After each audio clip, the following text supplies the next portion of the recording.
Magandang umaga. Isang nababagang balita.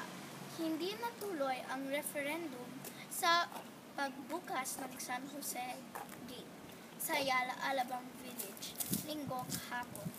Noong Sabado, namigay ng flyer ang Asosasyon ng Ayala, Alabang Village na nagpahayag na nakatanggap sila ng cease and desist order mula sa HLURB na nagsasabi ang